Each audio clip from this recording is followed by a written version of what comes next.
Dan here again, covering Typhoon Bolaven. It's expected that Typhoon Bolaven may be a super typhoon by the time it reaches here, the island of Okinawa. Now if it does, that means that we may see sustained winds of over 150 miles per hour. Right now, we're just starting to receive the outskirts of the typhoon, which is the weakest part of the typhoon. Right now we have winds probably about 20 to 30 miles per hour. I'd say within the next hour or two we should see sustained winds of over 40 miles per hour. We're not expected to receive winds of up to about 60 miles per hour till about 5 or 6 o'clock in the morning. Right now it is 7 p.m. August 25th, 2012, Japanese local time. We're currently in T-Core 1.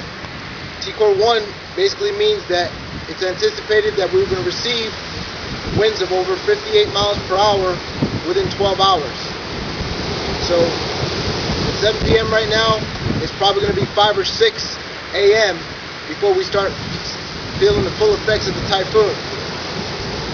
Now the worst winds are expected to hit about 9 p.m.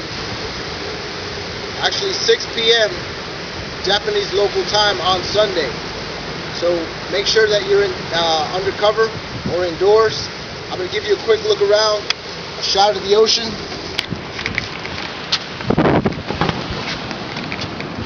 You can see here the waves really haven't changed that much.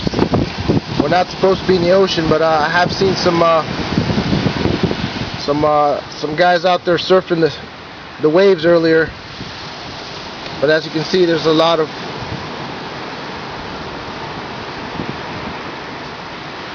waves out there than we're used to. If you look off in the distance, that's Hansen right there. And even way out in the middle of the ocean, you'll see some waves.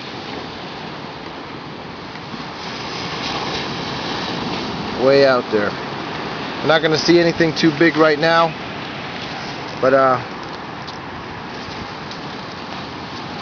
going to keep an eye out. Once these waves start getting real big, we're probably going to go into T-Core 1E around 5 or 6 in the morning, maybe even 7 o'clock depending on when the storm hits.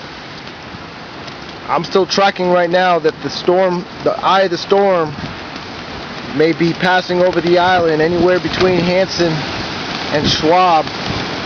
If that changes, I'll keep you informed, so maybe you can keep an eye out for it. I've never been in the eye of a storm, but I look forward to seeing one. But as you can see, there's still power. Everything seems to be in good order. Traffic seems to be flowing as normal. And everything seems to still be upright. We'll see how it looks afterwards.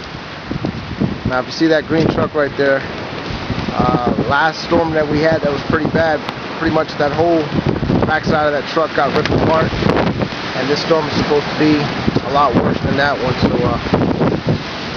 we'll see how worse it gets between now and the end of the storm.